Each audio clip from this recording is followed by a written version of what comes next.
नमस्कार, जय जवान जय किसान न्यूज़ 24 में आपका स्वागत है। आइए नजर डालते हैं आज की खास खबर पर। जिला फिरोजाबाद में देवभूमि पब्लिक स्कूल नेशनल हाईवे 2 पर स्थित है। स्कूल के प्रबंधक शिवनंदन सिंह डोजी पिछले कई साल से शिक्षा के क्षेत्र में जुड़े हुए हैं। प्रबंधक शिवनंदन सिंह डोजी ने बताया कि कोरोना काल के समय में भी ऑनलाइन लगवा रहे थे क्लासेस। प्रबंधक जी ने कहा कि शिक्षा उस शेरनी का दूध है जो पिएगा वो दहाड़ेगा। उन्होंने कहा कि बच्चों के ऊपर कोरोना के बाद से विशेष ध्यान दिया जा रहा है। प्रबंधक जी ने कहा कि अपने जीवन में सिर्फ शिक्षा को आगे बढ़ाने के लिए हमने ये कदम उठाया है। उन्होंने कहा कि कोरोना के बाद से स्कूल में लगवा रहे हैं एक्स्ट्रा क्लासेस। देखिए जिला फिरोजाबाद से पवन कुमार के साथ रोहित की ये खास रिपोर्ट जय जवान जय किसान न्यूज़ 24 पर।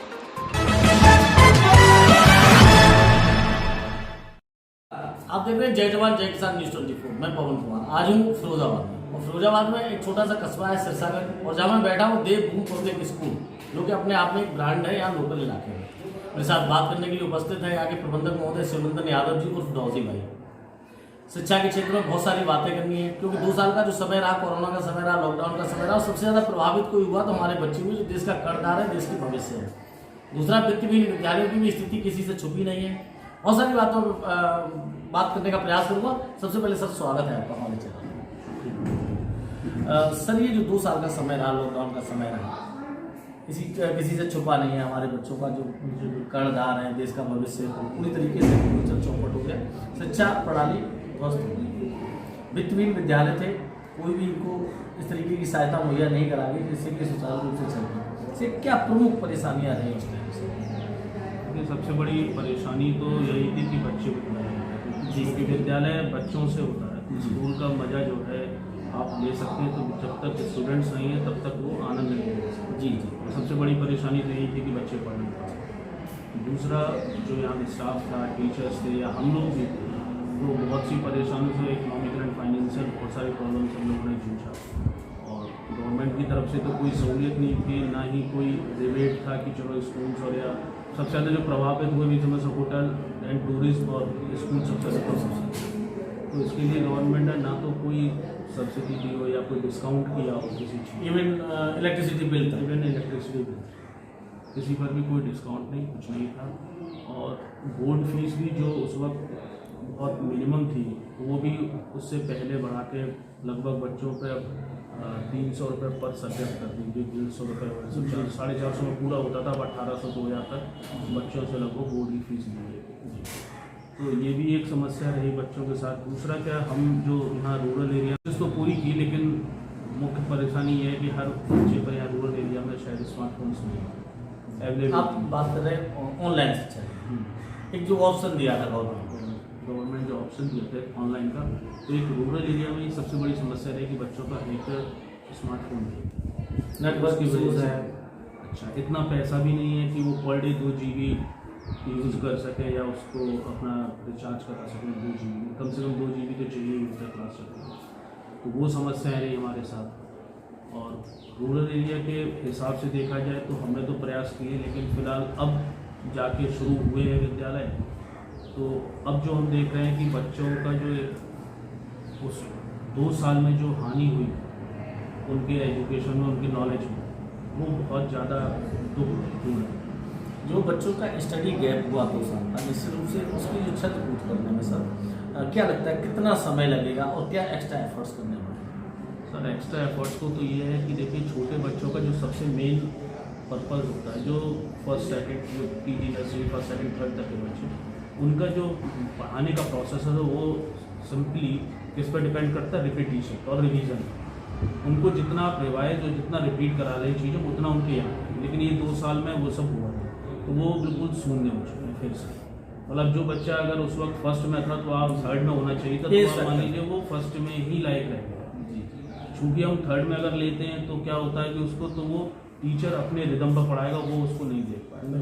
तो ये एक समस्या हमारे साथ आ रही है। तो हम कोशिश ये कर रहे हैं कि लास्ट में 2 पीरियड, मतलब सिर्फ उन बच्चों के लिए करते हैं कुछ जो ज़्यादा कमज़ोर हैं, तो वो उनकी जो बेसिक्स हैं वो फिर से तैयार हो जाए।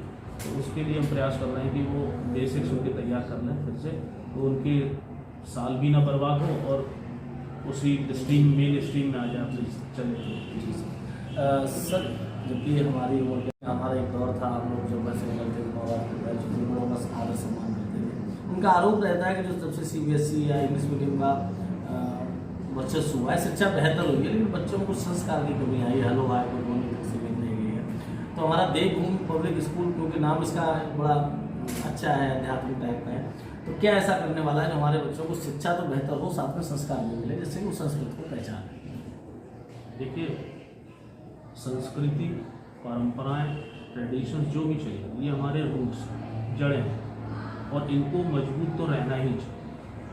क्योंकि देखिए, हम आज देख रहे हैं, आज दौर ऐसे आके बहुत से वृद्ध माता पिता अकेले पढ़ने जाते हैं, बच्चे अपना छोड़ के चले जाते हैं, किसी को कोई रिलेशन साथ। देखिए, ये जो मोबाइल का दौर आया है, मैं बताऊं सबसे ज़्यादा हानि इसने जो, देखिए कोई भी रिश्ते, संबंध, प्रेम, संस्कृति, ये इमोशन से आते हैं और इमोशंस इस मोबाइल ने ख़त्म कर दिया। इसमें बस इतना रह गया, आपने मुझे मैसेज किया, मुझे मैसेज सही लगा तो मैंने पहले हम पत्र लिखते थे, चिट्ठी लिखते थे, तो रात भर बैठते हैं 10-15 चिट्ठियाँ लेटर फाड़ देते थे। क्यों? क्योंकि लगता था भी और इमोशंस आने लगते, तो तब आपके इमोशंस आते थे और उस व्यक्ति के प्रति जो भी संबंध आपका उससे रहा हो तो उसमें प्रेम आता है, इमोशंस के प्रति।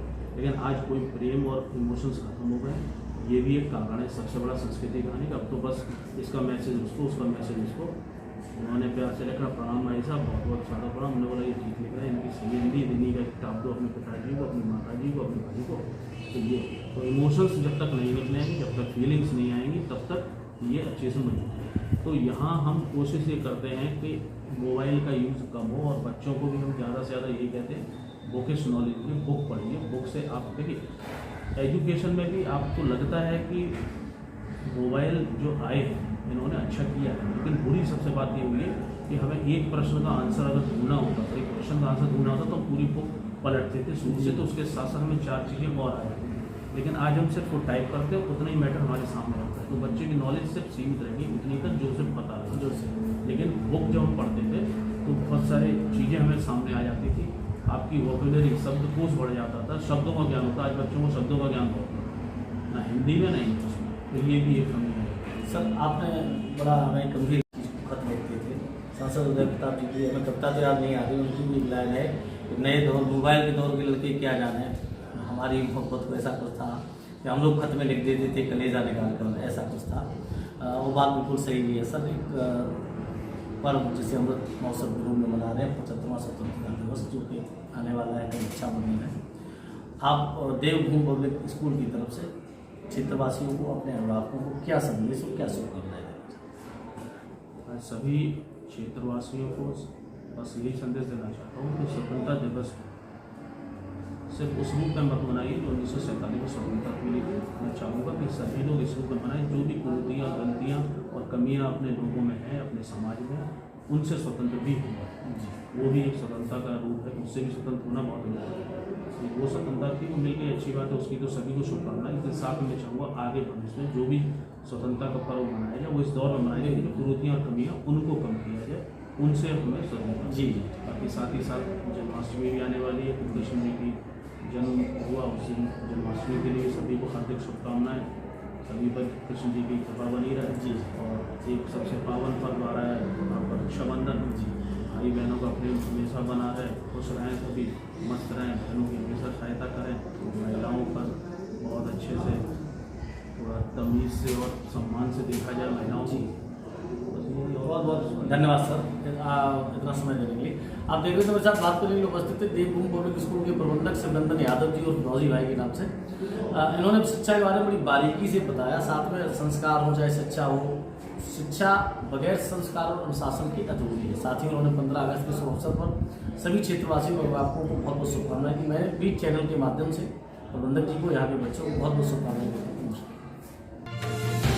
पल पल की खबरों को देखने के लिए चैनल को लाइक, सब्सक्राइब और शेयर जरूर करें।